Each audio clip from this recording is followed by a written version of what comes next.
Thank you guys for joining in 2024. We just had a holiday, which was pretty awesome I know for me to have an extra day of reintroduction time was pretty helpful. Um, I don't know if anybody did anything special to observe or honor Martin Luther King yesterday. Anybody want to share anything other than not working?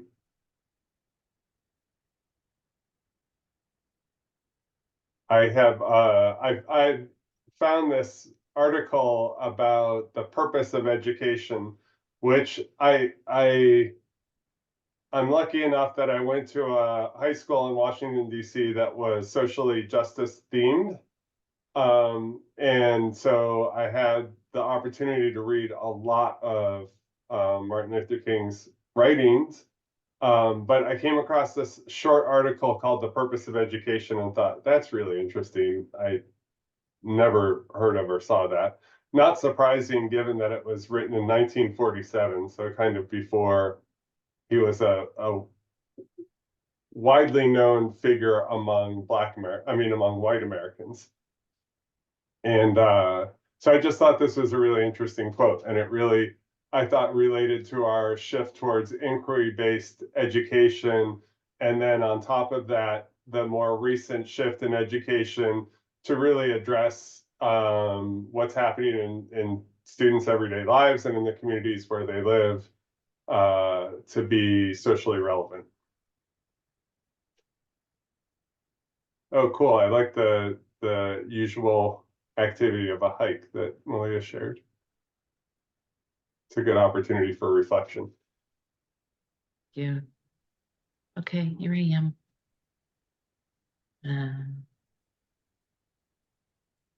Is that somebody else had something to share?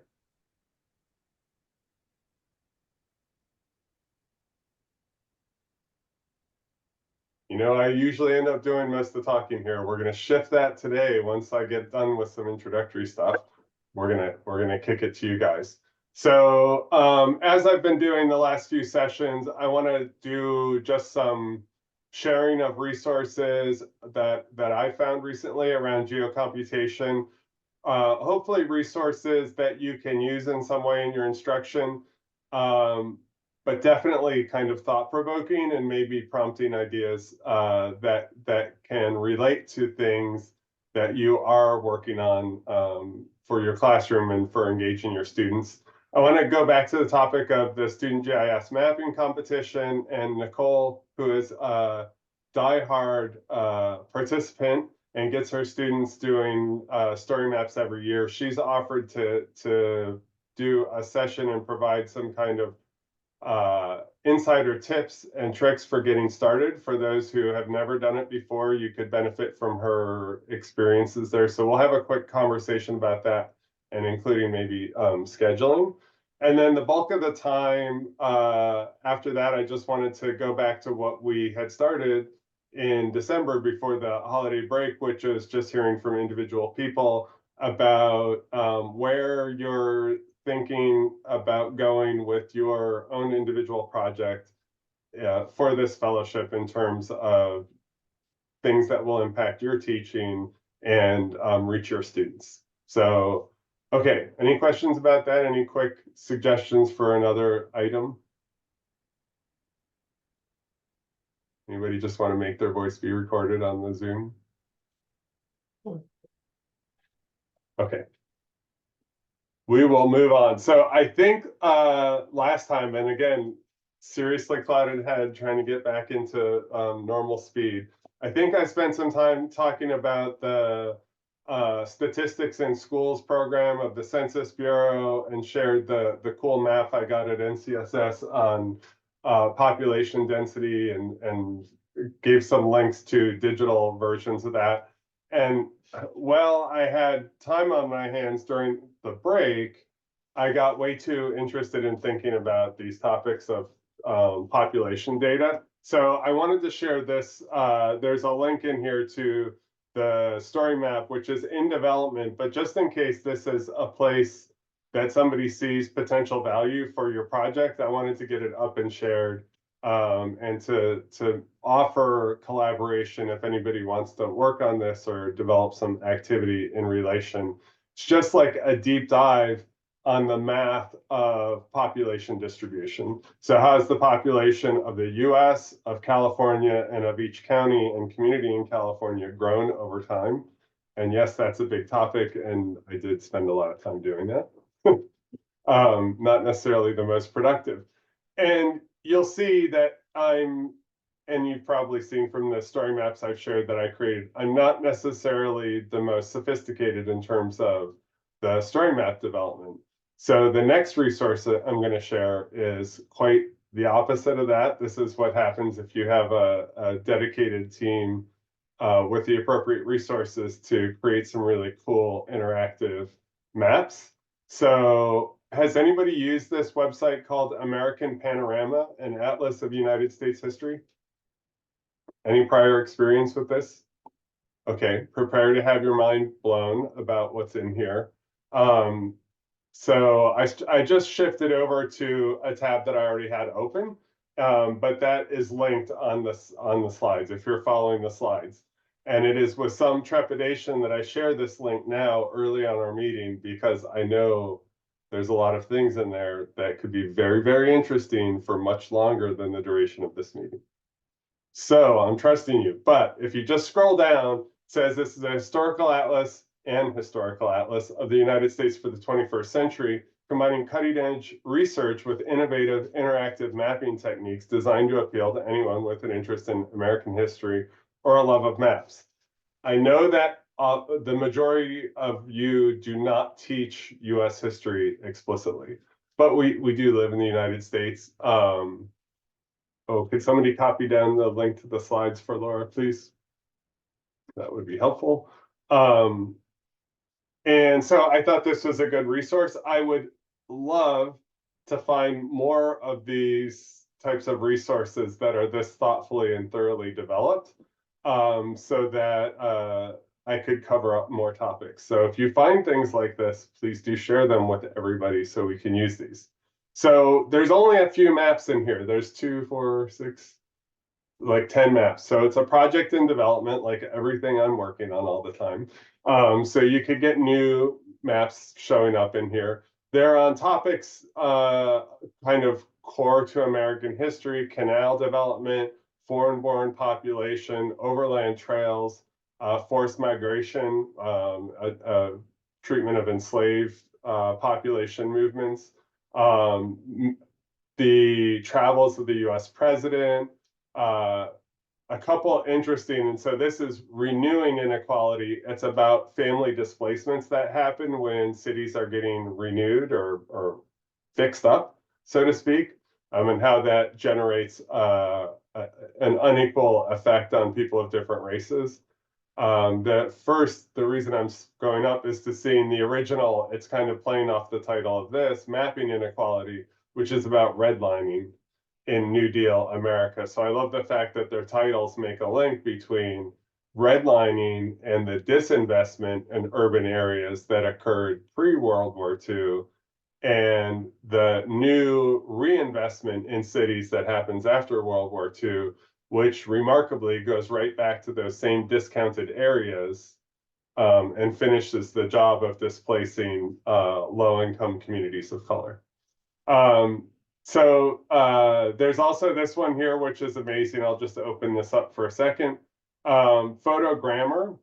It's photos of I'll say famous photographers, but photographers of note whose work has been documented in the Library of Congress. And so it's a map interface where you can go and see essentially what photos they have for a particular geography within California, or if you were to go to Humboldt County and find that they actually have these photographs, and you'd be able to figure out what time point Dorothea Lange had photographs in Humboldt County, and it looks like in Oric. So kind of cool. So Photogrammar is just one example. See if I can back out of here. I thought this was absolutely incredible. I think everybody knows about the Homestead Act and the the fact that many Americans were able to get access to land in the opening territories along with the westward expansion of the country, and that land was made available to them for free. We also know about the dispossession of Native Americans who occupied these lands, and this map kind of puts those things together. This is incredibly data rich. So, for example, here, it gives you a map of the United States. It's covering the period of the Homestead Act, 1863 to 1912. Over here shows you all the different states. So right away, my first question, being a California resident, is, how much of an influence did the Homestead Act have on California? And I myself didn't have a good answer to this question. And it turns out quite a bit, not necessarily as much as some other parts of the country, but we've got a map interface, like a very rich graph or data presentation here on the right-hand side. The map is showing you the unceded territories, essentially Native America as it still existed at that time, reservations that had been established through interaction between Native tribes and the government, another kind of interactions that might have been occurring in the form of clashes, massacres, raids, or battles. Important to use all those terms because what we would often call a battle in history turns out becoming more like a raid or a massacre. Initially, the language is one thing, and then in retrospect. So, and then what's happening here in the colors is showing you basically where land claims are happening. As the territories light up brighter colors from blue to green to yellow to orange to red, it indicates that there's more claim activity happening, both on the map and on the graph. So here's like Kansas. You can see that the activity is really concentrated in this time here of that looks like 1886. And you can actually see the map updates for that year of 1886. So you can see what's happening in Kansas. You can see that there's those battles or raids are occurring out here in New Mexico territory at that time. And already in 1886, you can see how many reservations have already been established, although many of those won't last. What's also interesting is you can drill down. Now, this is a little hard sometimes to remember how to navigate. So I can just change the time period by kind of clicking on this graph and updating what's happening to kind of see a time series from 1870 now to 1880 to 1890. And you can kind of see the action gradually moving to the west. Right, here's Oklahoma territory eventually shows up. There was a way, I've thought, to focus just on the state. I know there is. I just need to figure out what it was. I won't get too distracted, but there is a way to zero in on this and to find out just the activity that's happening in California. And then these territories in California turn out to be the land offices. The data is organized down to the land office. So there's like a Humboldt land office, a Marysville land office, a San Francisco land office. Interestingly, at the beginning of this, there's no land office covering all of this southern territory. There's not even any activity happening, no organization to distribute land in the San Diego and Los Angeles metro areas at all. It's all happening in the north. So anyway, these kinds of resources are amazing because they put, in my mind, they put a lot of data, a lot of information, source data, right there at your fingertips along with a map, and allow you to really to explore the data, not just look at a map that's like a kind of flat visualization of what's happening. And to be able to move that through periods of time allows you to see a process occurring, as opposed to just seeing a snapshot where the process, the gradual progression of impacts from east to west isn't really visible. Okay, So that was a resource I wanted to share with you, but now I want you to come back with me. Keep that tab open. This is why tabs stay open. You just leave that tab open and you can come back to it. Another thing I came across since we last met was an article that I thought this is worth sharing. This was actually kind of my starter until I got involved in American Panorama and couldn't hold it back any longer. It had to be shared. So this is an article that I thought perfectly kind of illustrated the intersection that we're all talking about in this fellowship between computer science and geography. So Esri, that's the company that creates the cloud-based software that I'm encouraging you to get for your school, to have your students use to create story maps, or just to be a navigator of when I share story maps with you, right? That's all on this. So there's a big user community, both staff, people that work for Esri, but also people that just use the software. And they share their ideas with each other in kind of a developers network. So people can benefit from ideas about how to use the data and how to use information.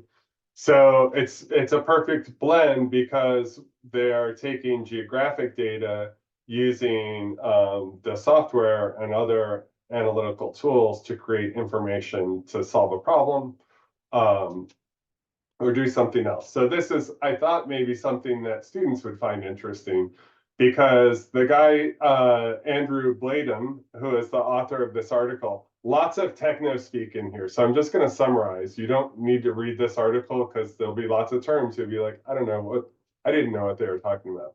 I just stuck with it. The guy says like, hey, I'm a professional who's into rock climbing. I have a lot of friends who meet this category. So I was like, maybe it's something I can share with them. And he explains the problem, which is if you have a job and you're a rock climbing enthusiast, it turns out you end up with these very short windows of time where you want to go do your rock climbing. And it's crucial that you find somewhere that you can go where the weather conditions will allow you to make the most of this time. And if you go out of your way to use your weekend to get to some rock face and it's icy or it's windy or it's wet, you can't climb, you kind of blew your chance. And he lives in Scotland, so I'm guessing all of those descriptions I just used are very common. So he kind of explains the challenge, which, or it was like the problem statement, which is that, hey, there's different kinds of rock types, and some of them dry fast, some of them dry slowly. Also, these cliffs that we climb on, they're facing all different kinds of directions, which means sometimes it might be windy when it's windy, but sometimes it might be sheltered. Sometimes that wind might be helping dry the rock, all of these things, and kind of defines like what you need to know to pick a good rock climbing location, and describes that he often has to spend hours and hours and hours poring over weather forecasts and using his knowledge of climbing sites to try and make this choice. And he's over and over again kind of, not so successful. He either misinterprets the data and makes a bad choice, or constantly wonders when that happens, is there another choice that I wasn't considering adequately because I'm more familiar with these other places? So he describes like how it takes him a lot of time, and he would end up spending a lot of his money and his vacation time to go to the Alps to climb and spend the whole time in this kind of configuration under an overhang, looking at really hard rain, going, man, I should have done something else with my money and time. So he created this application, and he explains that it's basically a topographic map. A topographic map has all the information you need about the shape of the land, the orientation of the cliffs as far as the directions, the height, the verticality, all of that. And then he gets weather information. Let me find this little graphic here. So he's got this base map that has on it a layer with all of the known climbing routes and locations. And then that map gathers information and is interconnected to weather forecasts, which I don't even know what an API is. Joshua, any chance you could fill us in on what an API is? Not to put you on the spot, but you're the only one I would expect might have a hope on this. Yeah, so API stands for Application Program Interface. So Okay, basically, when a software is written, they make commands that interact with their software available to other products. okay. So this So, weather forecast API or weather forecast software has all this data, and then the API lets you interact with that data from a different software. okay, awesome. And then this part in the upper, thank you, Joshua is our resident computer science teacher. So he's different than those of us who aren't computer science teachers. He sees API and knows what it means. So that custom data structure, in my understanding, is basically all of the variables that this experienced climber would include in an assessment of or a characterization of a climbing site. So basically what this is enabling him to do is to put in a time parameter. Basically, here's the weekend I have free to go climbing. Maybe some other preferences about the type of climbing you'd like to do, and then get a rating for the climbing locations. And so it describes here how essentially it just takes three major parameters: rainfall, wind speed, and a categorical description of the weather using the most severe category that falls in the time period, and then assigns it into one of three categories: good, marginal, or bad. So any one of these that falls into the bad, I think would automatically light it up as bad, but you can kind of gauge the relative risk you're taking by going to different climbing locations. All three parameters are in the green. You've got a really good chance of being able to do what you wanted to do. And then in his article, he shows a bunch of pictures of this is life after my app. I go places, I climb things, it doesn't rain on me. So that was kind of cool, I thought.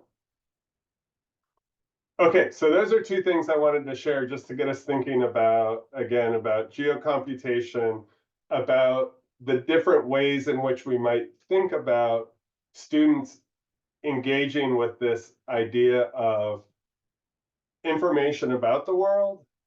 How do you analyze it, process it, categorize it?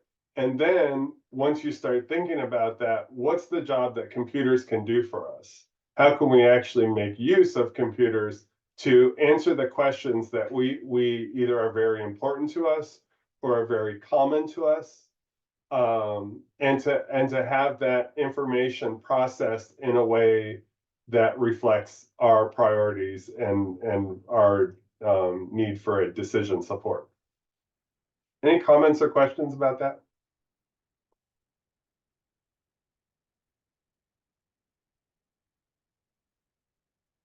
Okay, eventually it's going to get impossible for you not to share, because now we're going to talk about the contest that I mentioned before that CGA has been doing a contest to encourage teachers and students to dip their toe into the world of mapping using ArcGIS software. And in particular, to produce a story map on a topic about California that is the product of one or two student authors, that is publicly shared and submitted to our competition, which a teacher needs to enter and register on behalf of the school. Then the students obviously need to be, explain the contest rules and things like that. And then the students do the work of actually producing the story map.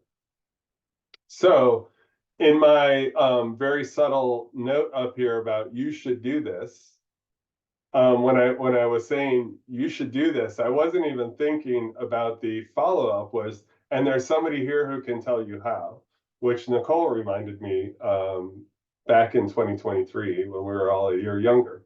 So I wanted to make sure to take advantage of that offer and to see what interest there would be among folks, and then to have that subgroup to set a date or a time to meet with Nicole so that she could share her guidance and advice.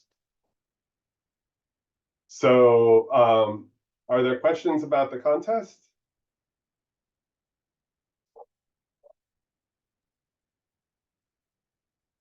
Thomas, I might be interested in having some of my students do the competition. Yeah. Since we're already, halfway through the year, what kind of time would I need to devote for them to learn ArcGIS enough to create a story map? That's a great, an excellent and very specific question that you should consider even before moving forward. So thanks for the question, Joshua. I am probably less informed in answering that than Nicole would be. So let's see if she would. Yeah, I can answer that. If Okay. you have high school students, it won't take very much time. I teach 11-year-olds how to do it and they handle it just fine. We do practice type assignments ahead of time so that they can get more familiar with it. But if you've got high school kids, it's pretty fast, it's pretty easy. I think the most complicated part is just getting the licensing and getting your class set up and your kids in the system. But it's actually getting easier. Every time I go on there, something's changed. It's always changing. It's always, which is good and bad because I'm like, oh, look, I have my PowerPoint and it's all set. And then I go on there and buttons have moved and things have changed. But I think you would be fine to start it now and at least get their toes wet. I think, especially in high school, they should be able to handle it. Thank you. Okay, yeah, thank you. And I do think I would reinforce both of those comments about things do change slightly. I'm hoping the pace of change is slowing down because the flip side of that is that it is becoming more intuitive. It works very much like a kind of what you see is what you get, like web builder, if you've ever used one of those, where it's like add a block of text, add this, add an image, embed a thing. So I think, Nicole, which I haven't had the experience of trying to get an account set up at a school site and get students logged in. So that does seem like the more logistical complex thing. Students probably will feel a little bit comfortable in the environment of building the story map. I'm curious, Tom, with so it's about California, but how small geographically can your focus be? Like, can it be a real teeny tiny subset of California, or does it have to be something that really applies to all of California history? No, it definitely can be local. It can be hyper local. It could be almost personal in scale. And one of the reasons that I might suggest, and I've made this suggestion to many people over the last few years, is the thing about local is the students can probably speak with a little bit more authority on things they feel more comfortable. I think some of the best submissions have been students doing story maps about community issues in their home community because they have some background knowledge, they've had the opportunity to think about it. They can also they can use their voice a little bit more in speaking about the situation. And also if they're, ambitious enough to say, interview a community member or a community leader, they've got access to, might have access to those people. I've had students do, I live in Lodi, which is we're very into wine around here. So I've had students do local family wineries and submit those story maps. And those are the most interesting to me, like Tom said, because they speak with a little more authority than when they just try to go really broad for all of California. And one of the things that I think that, is challenging when we have reviewers, like we have a professor and a GIS professional and some other folks who have been involved in professional GIS work, so they're always looking for the question. And so I would say mostly support students in formulating a geographic question so that it's not just a story about let me tell you about this place, which isn't bad. I like, that's fine. But, you know, in terms of competitive edge, something that's like more like, here's a question and now here's some information and now let's revisit the question with a summary or an analysis, I think is the most successful kind of model. And so things that students are able to kind of think, observe and think about over the longer term, like things that are in their everyday experience are good. Or if there's a class project or something or a community effort that the school does that the students can tell the story of, that would be great. You know, there's a lot of things, but even just not to like, you know, be too hint about it, but I'm like a population history of your community or your county. Because another benefit of things that students do locally is somebody else in the community might care to look at it. You know, so like what Nicole said, when those students did those story maps about family vineyards, probably they shared them with their family. That's awesome. You know, regardless of what it does in the contest, if they have that experience of saying, here's what I did and here's what I, you know, like doing family genealogy or some kind of community research, it's something other people are invested in. So Nicole, is there a time that works for you? How do you think we should go about, if there is interest? Do you just want to suggest a time that would work for you? What do you think? If anybody, I can share a link. I have, like I say, I think the most important part is just getting the account going, because I know that can be the most complicated, and I can share that here. Okay. That people can look at, and then if anybody wants to kind of go over, I am not an expert, even though I've done it several times. I'm a novice. My brother-in-law works for the county and he uses Esri stuff, and that's how I got Intel. He's like, hey, did you know you can get free stuff? And I'm always about free stuff. So he's kind of been my cheerleader for the last several years. So I'll share that link, and then I think Wednesdays are probably better for me through January. So about this time. So if that's something somebody wants to meet up, I'd be happy to do that. Okay, well, that's very generous of you to offer, and go ahead and share the link. And then I think you had done that last time too, so that's stuff people can look This at. link is I made just kind of slides on what to do once you have your account, how to set up a classroom, what the dashboard looks like. I don't know, for most elementary teachers, I don't think it's very friendly compared to what we're used to doing, but it's totally doable. And the more you do it, the more comfortable you'll get with it. So it's very like do this. So you're welcome to that. And then if you have questions about the actual process of the story map, then I'd be happy to help with that. If anybody wanted to do that. Excellent. Well, thank you.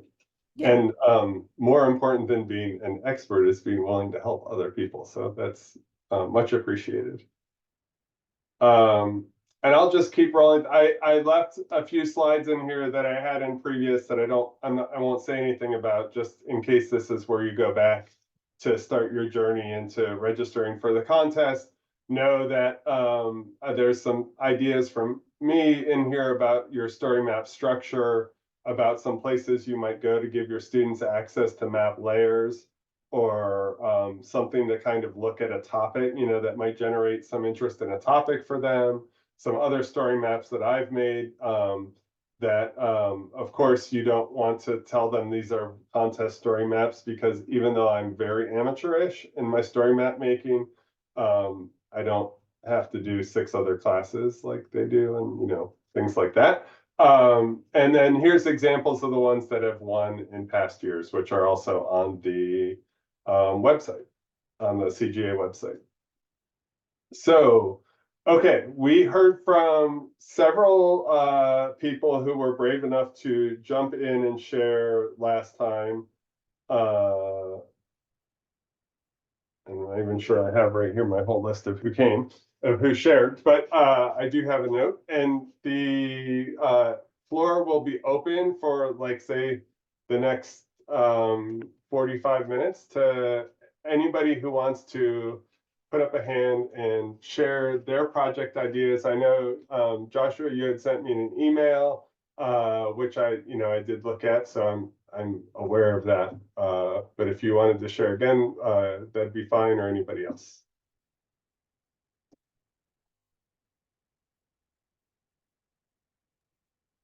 I'm gonna stop sharing. And just a reminder that there is a page in that shared folder with a place for each one of you to kind of record your thoughts and your ideas in terms of setting some objectives and some goals for yourself in this project. I will link that.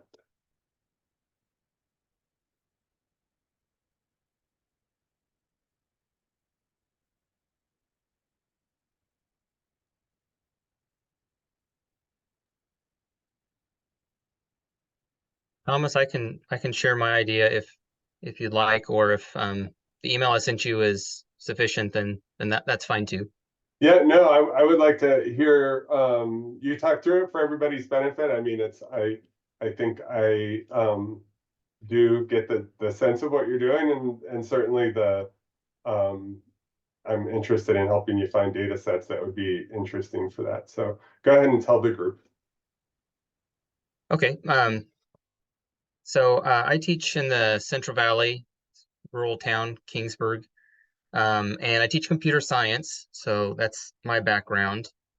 And my AP Computer Science Principles class uses a platform called App Lab.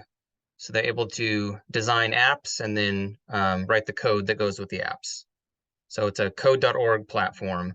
If you're familiar with that organization. Let me see if I can share. It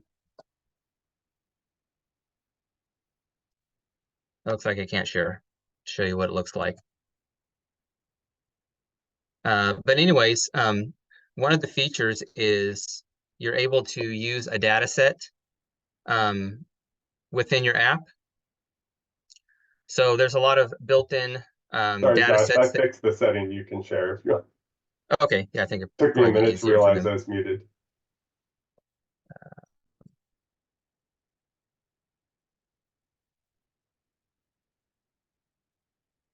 Okay, so this is the platform, App Lab. So you can see on the left side, there is the app, and then on the right side is the code. This is a starter project.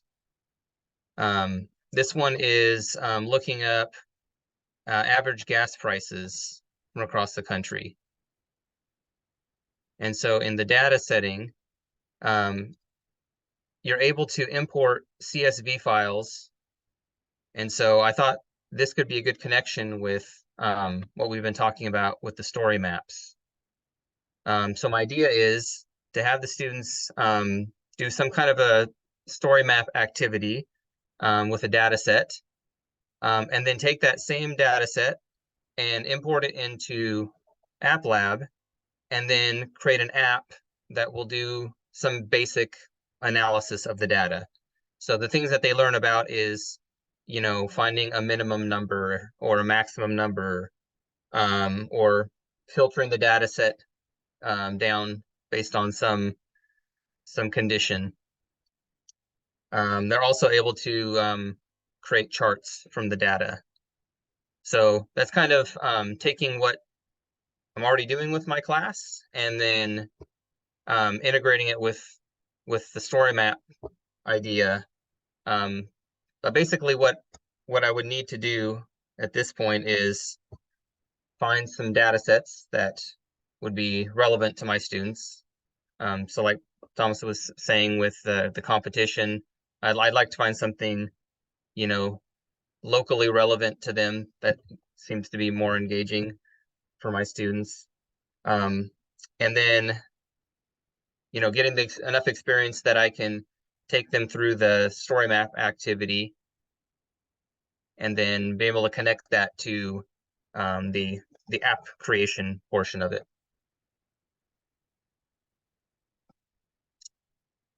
So I guess that's the gist of my idea. That is cool. And so people, just so people know, this is a really big worksheet. The number of lines of data are a bunch of individual days. I don't know if they're like weekly. Yeah, they must be weekly.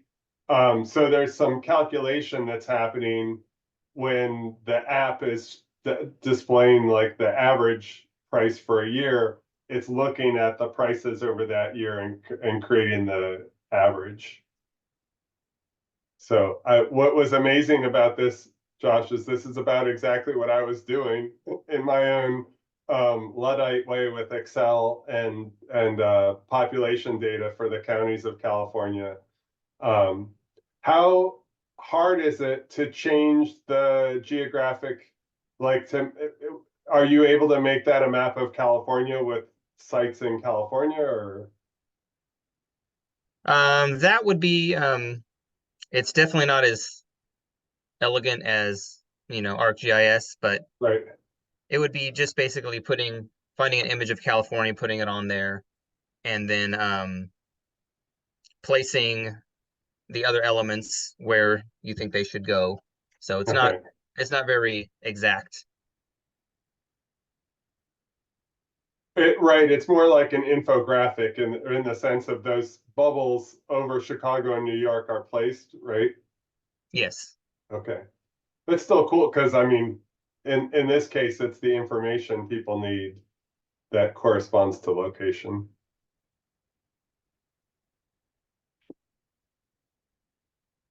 Anybody have questions for Joshua about that? Josh? Yeah, where do you find cheaper gas? Well, this is I guess it does go up to 2022, so it's not the most recent, but Hmm. I guess I'll get really, my guess from Costco if I can. what's the pattern? Do you see any relationship of geography to the price in gas? Is really the question I'm asking. And I haven't gone through this one recently. So if I run the app, I think it only works for one of the cities or two of the cities. Hmm. So that's Hmm.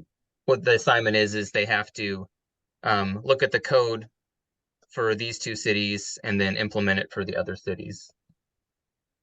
So your question though, Yuko, is perfect because that's, if what's the orientation of an app like Gas Buddy? So kids probably don't spend a lot of time thinking about the price of gas because they're probably not buying it for themselves yet, but maybe at 11th and 12th grade, this is an issue that comes up. But most of us know there is a service, a way to look up those low prices because there is a gas price survey, and that is commercially valuable information to the point that somebody's investing in collecting the information, and then somebody else has invested in an app or a website to make that information available to people. So what students would be doing in Josh's class when they do this would be kind of a mini replication of that. How do you take data and generate decision support information? And in many cases, there's a data set out there that's free for the taking. It's public. It's a public resource. But that little bit of application of, oh, let me write a thoughtful routine to analyze this and return back the information people want, which is perfectly stated in your question. Where do I go to get the cheaper gas? That's all I really need to know out of this. Right, so that's really where the value is being created. So not to be overly workforce oriented or anything, but that's a place where students might see the skills they're learning in school connecting directly to like a product of value, especially in a kind of information economy like we live in. yeah, I guess one other question, sorry, I didn't mean to butt in, but just one other small question I have that I've kind of been in my brain, back in my brain since I lived in LA was, is there a relationship of the price of gas to the location of the oil refineries, or does all that oil or gas, whatever, get moved on somewhere else. You know, I don't know. I just remember I used to be interested in photography, so I'd like try and like get near them and take photos, and I'd be like, "Whoa, this is really ugly, pretty," you know, kind of. But yeah, curious about that too. Yeah, I think these questions are helpful because you know, it makes me think that there's value in the students coming up and asking these questions and then trying to find the answers. So I thought, well, Right. as you know, they do the story map, they create the app, and that's the project. But um, there's still that extra step where you need to pose important questions and be able to answer those with the data. And so I think that's something I need to add into this Yeah. project idea of mine. That's And helpful. and this situation that is being portrayed in this activity here, that's being set up really nicely to allow students to kind of explore how it works. I can confirm that this is a format that's repeated up and down the geography department hallway where I work at SDSU, with people with obviously much more complex questions. In most cases, they're not always then where's it cheapest to buy gas, but they're looking at big data sets and how to make them talk to each other and how to be responsive to the questions they have. So that question students might have, you know, like if you think about from the perspective of a consumer who just wants to know, I don't want to know why, I just want to know where it's cheapest. But if you're a public advocate, right, or a representative of an area where you feel like maybe my people are paying too high a price for gas, then you want to know why. And you might need to look because, like, for example, the distance to a refinery could be important, and that's logical. But ownership of the stations turns out to be the issue. In San Diego, we have really high gas price. And it turns out it's just because of monopoly, the gas companies bought 60% of the distribution points and set prices in their own advantage. And all the other small providers are just like, well, we're not going to go against it. You know, it makes us more money. Dara, you have your hand up. Yes, this project makes me think about too, like who's most impacted by high gas prices, because I went to San Francisco at one point in the last year, and it's like our gas prices here in Humboldt County were significantly higher than in San Francisco, where people make 5 times as much as what we do in Humboldt County. So I see this as being a really exciting project because one could even take it further with doing some layers with figuring out I think there's a in that population map that we looked at before, just medium income. How much are people making where the gas prices are the highest, to me is really kind of really useful, and who is it really impacting? And I mean, I have my suspicions about it, but it'd be neat to that would be a really cool thing to take a look at. I just Yeah. was thinking about Well, I love the idea that Josh, that you might even have students kind of reflect on some of the usefulness of this information in different ways that might be useful. Obviously, in a computer science course, the emphasis is maybe more on how do you make this thing work. But then even that's something they could carry over into another course. And, you know, if another teacher was interested in kind of taking that theme and then maybe carrying questions over. I have maybe this is going to be a dumb question. As in reflection, it sounds like a dumb question, but so the little left panel on the screen there is simulating like a cell phone that would be running the app. Does this create an actual app that they're able to save and run in a device besides this, or is it just simulating? No, they can run the app on their phone. It's not an app that you install, but it's like a web-based app. So there's a share button at the top, and then it gives you a link to the project, and then it can run on your phone. So it's like basically like a web page that's designed to look like an app that runs on Yeah. your phone. So it's Oh, something that can be shared and, right. sent to other people and other people can use it. Uh-huh. Very cool. Very cool. Well, and that, I mean, not that I'm asking you to do a whole bunch of work, but then that tells you if this is a good project, the work it might take to kind of shift the map in a way to be more interesting to the students might be worth it if this is something. I'm aware of this because I've been working with a couple of computer science teachers through the NSF project I mentioned, when we started this, but I had not seen this actual format.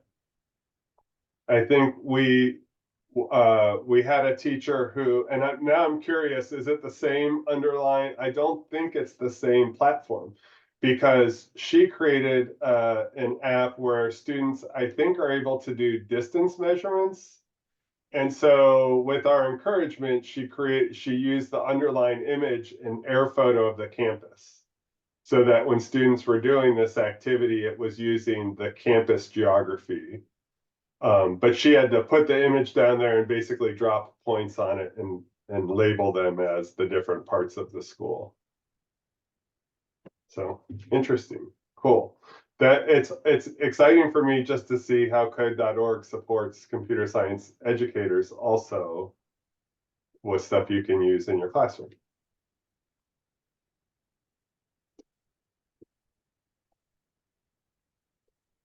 Any other questions for Josh or ideas this brings up? All right, that looks great. Thanks for the email, Josh, and thanks for sharing it again. Okay, thank you. You're welcome. Anybody else want to share something? Ooh, Laura has a kitty.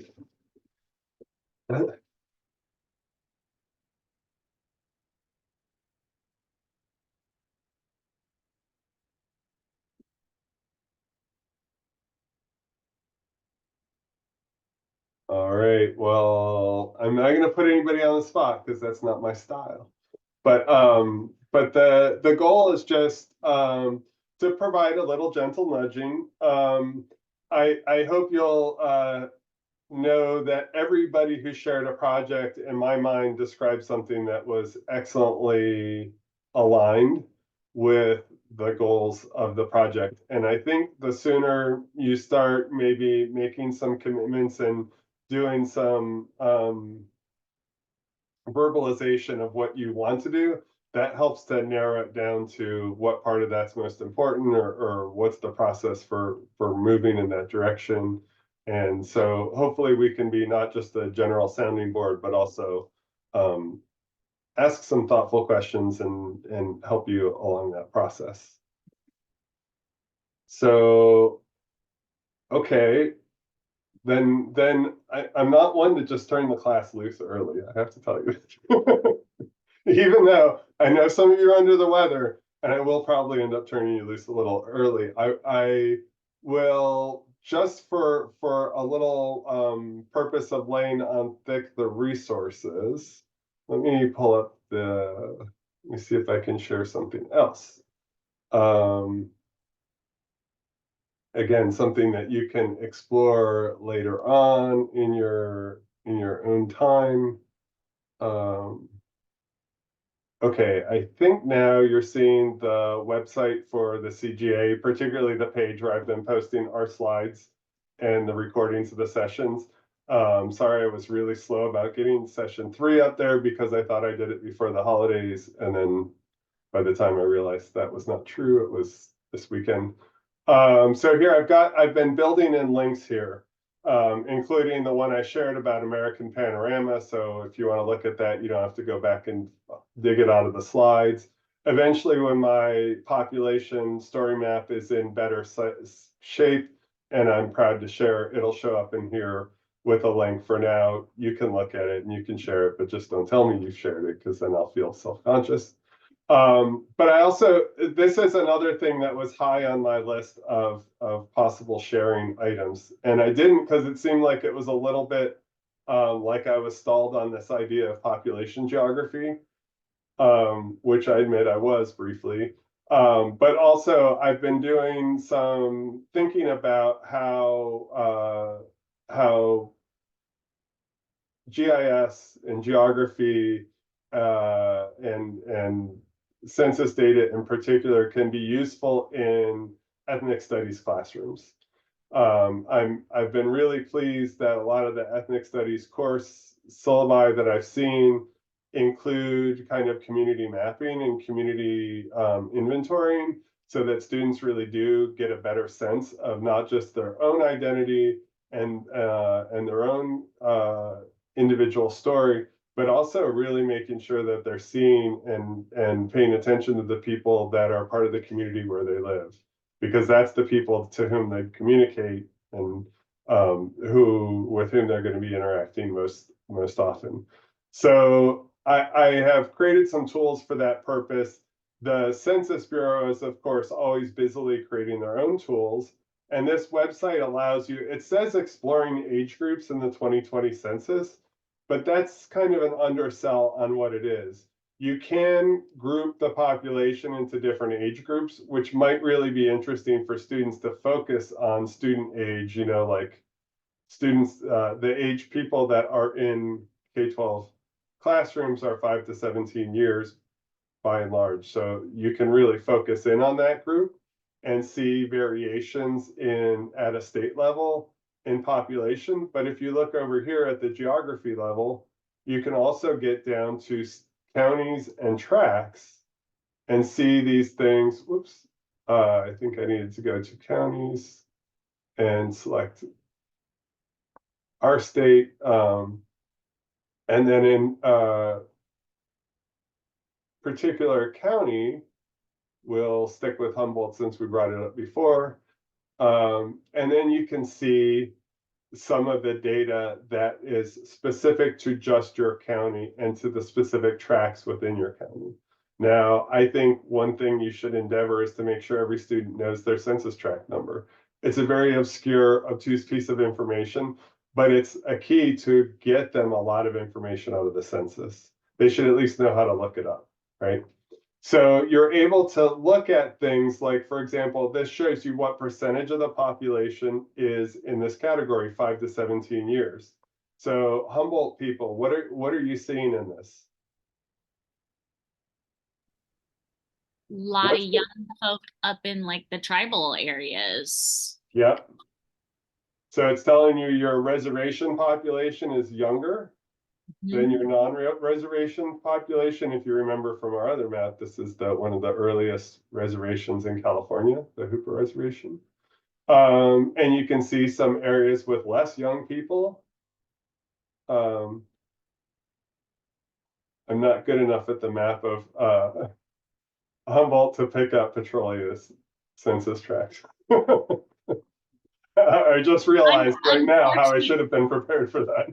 No, unfortunately, we're so diluted by Ferndale because we're that light green one off to the side of where you are right now. Right here?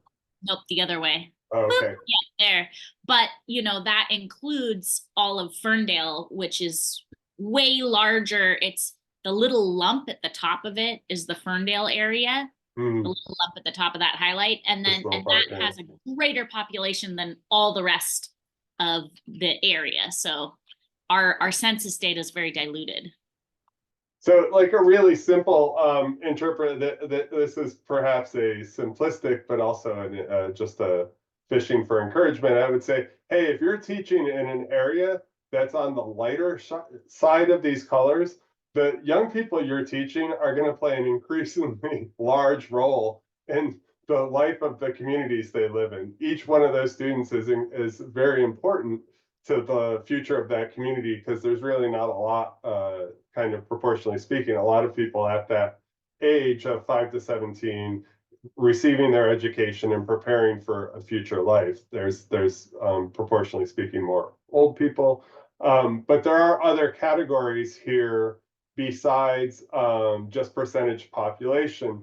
So for example, the racial diversity index, which tells you the likelihood that if you select at random 2 people from a population, that they're from different race or ethnicity groups. So an Asian and a white person, or a Native American and a person of Hispanic heritage. So since I've got some Humboldt experts in the room, does this surprise you? Yeah, it's super interesting to see it as looked at just diversity rather than non-white, because of course, you know, this is hugely affected again by our tribal populations. And usually when you look at this kind of data, you know, it's like looking at other groups other than white, but you know, the less integrated spaces are not white spaces, they're tribal spaces. So Right. that's super fascinating. Yes, right. So, and if we were in a like a Humboldt County Office of Education board meeting and they were talking about student diversity, this is not the map they would be showing. Because in those conversations, that word diversity means non-white. And then it's interesting to wonder then, like, okay, so the dark green that surrounds the white, that's just this mix of, you know, that the tribal populations or the indigenous populations, and you know, likely any all of the other folk, which include, yeah, it's interesting. It's not a diversity map that I've ever seen presented before. Yes, so that diversity index is interesting because it's really about both the presence of people of different origins, but also the number of groups of people that are present, because the more different groups. So if you had like 50% white, 50% Native American, there's, you know, you'd think in your head, oh, there's a pretty good chance that if you pick two people, they're going to be one from each one of those groups. But if you then say 4 groups of 25%, you can see how the actually the chance doubles that you're going to pick people of 2 different groups. So I, of course, looked this up right away because I'm the kind of person that's like, let's look at where I live. I live in census tract 27.02. Now we hit the point where I realize I will let you go early as my cold returns. I actually live in a very, very diverse area with a high diversity index. And that made me feel pretty good about where I live, because that's actually a big chunk of why I live here. Did I give mine? No, there it is. How come I can't find my own census tract, people? This is very, very important. Embarrassing. It's 2712. That's why I can't find it. So high, but not extremely.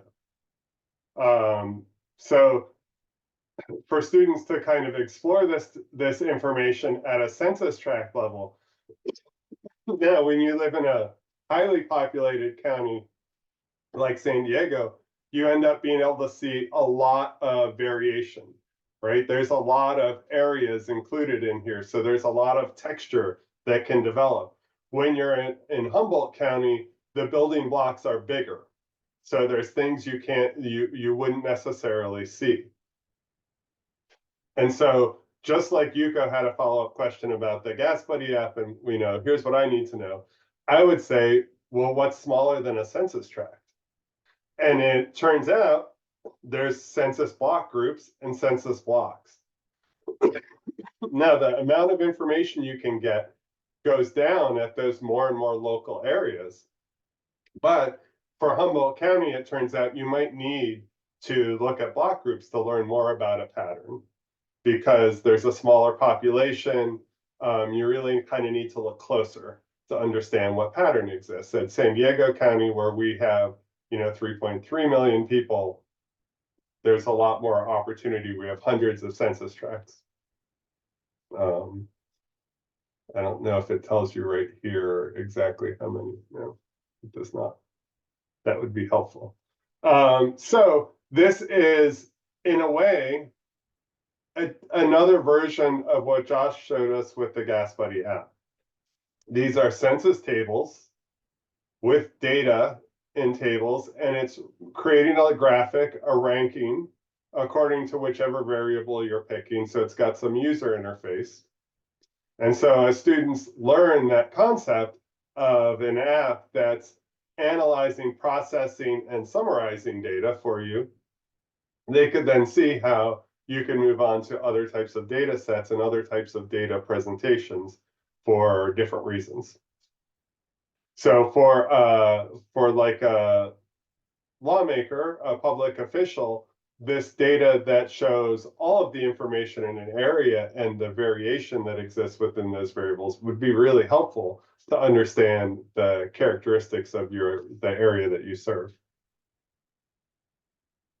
Okay, so now I've given you another thing to explore and play with.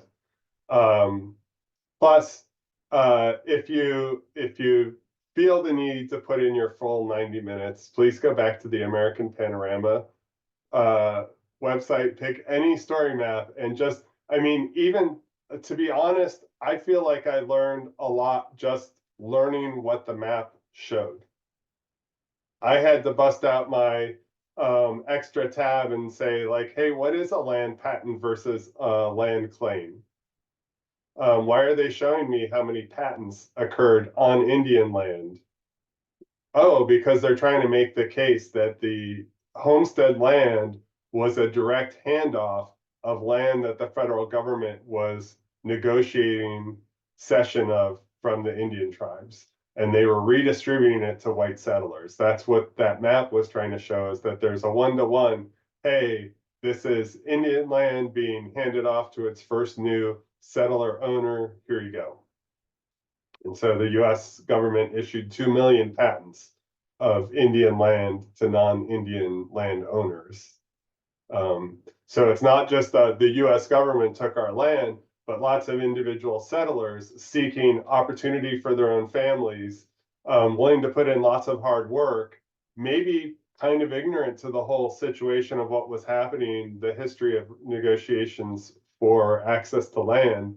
And then on the other side, you have the Native American tribes who are saying, I think we just got this thing that you mean of land ownership. And we want to talk about those agreements we signed because we didn't understand you meant only you would own it. They didn't know that even such a concept existed. And so when they negotiated away ownership of their land, many times they thought, this is funny, I'm giving to this person what I freely offered them in the first place. And what they didn't realize is what they were agreeing to was their removal from that spot. They just thought they were including somebody else in the happy family of human beings who are welcome to benefit from that territory. Okay. Well, I guess we've, I allocated time for sharing, learned my lesson. I'll be careful about allocating time for sharing without prior agreements to share. So if you haven't shared yet, maybe expect an email from me asking you to pick a day in the near future, in a month beginning with F or M, to share. And then we will, before we get to a month beginning with A. So anyway, we'll get through some initial ideas from the rest of the people, and then we'll be in open conversation. We'll kind of be in research and development in our ideas. And at that point, I'm going to hope that we can have a little bit more of just periodic updates from people about what they've done on their progress towards their objectives. And then I will, just like Nicole offered, to be an individual support to those who review that information and want to go ahead and get involved in the contest. You do, trust me, you do. Your students will be so happy they're part of that statewide contest. But I'll do the same thing, and I'll try and support you in moving forward the projects that are important to you. Okay, one last offer of any questions, final thoughts.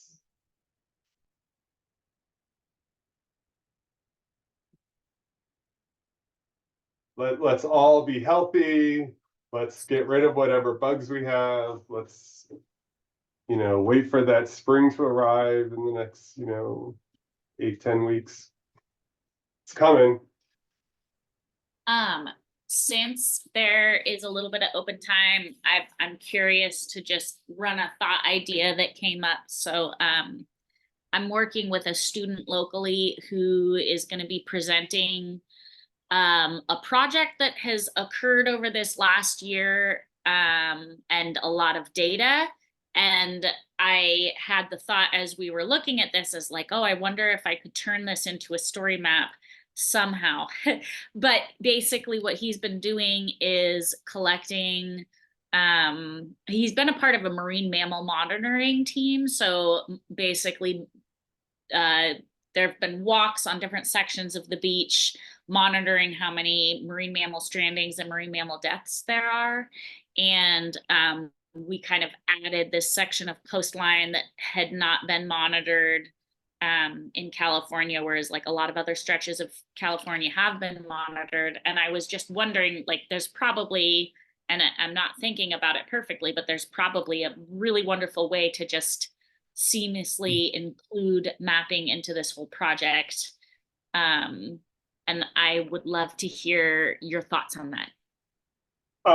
That sounds like an excellent story map project because there's elements where the student's directly involved. Oh, maybe you were asking that for Nicole. Nicole, do you have an answer?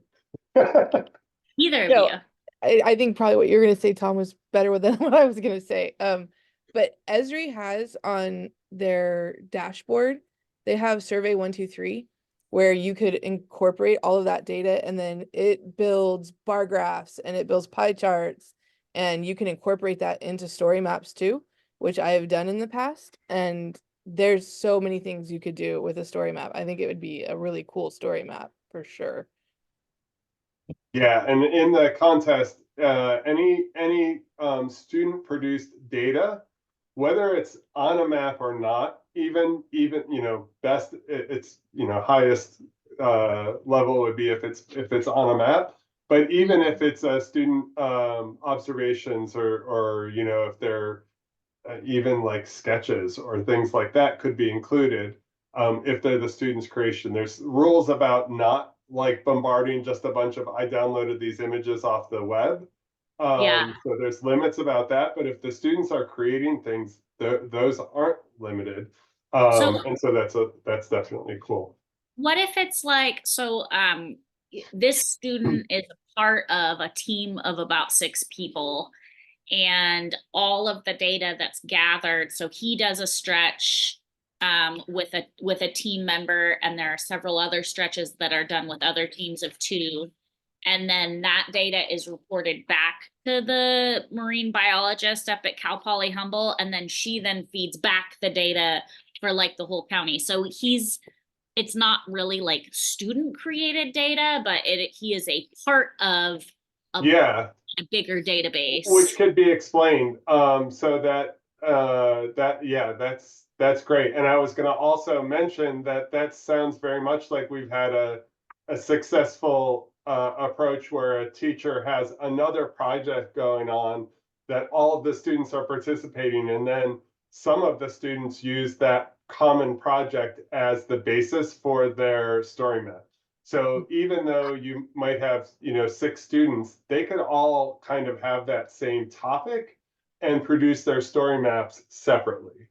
Okay. So maybe there'd be a part where they talk about their involvement, you know, and include a picture of themselves out collecting data or doing observations or an example of the worksheet they use. But they could also then include a map layer that's provided back from the partner agency that's inclusive of other people's data. Okay, and that would be okay. That wouldn't be breaking the rules, even though it's kind of the data, the main data piece is done by the Cal Poly Humboldt Marine Mammal team. It's better than okay. I mean, that sounds very good. And it is entirely, just to be clear, because your question makes me want to restate that, like, totally cool for a student to do a story map that's based on data layers that they pull up from ArcGIS and online. They do not need to be creating data layers. They could just, I mean, that's what my example was meant to say, is like, hey, if it's just here's my question, and here's the data that I consulted, and now here's my reflection on what I learned about that question. That's great. That it's the maps don't need to be original maps of the students, although they get extra points if they are. Cool. Thank you for the question, and thanks for the help answering it, Nicole. It's probably the kind of stuff she's covered in her slides. But we'll get there. Okay, great. Well, having an opportunity where I'm not coughing, I think I will wrap our meeting up. But if anybody has any questions, I'll stay on. Otherwise, rest up and have a good start to 2024.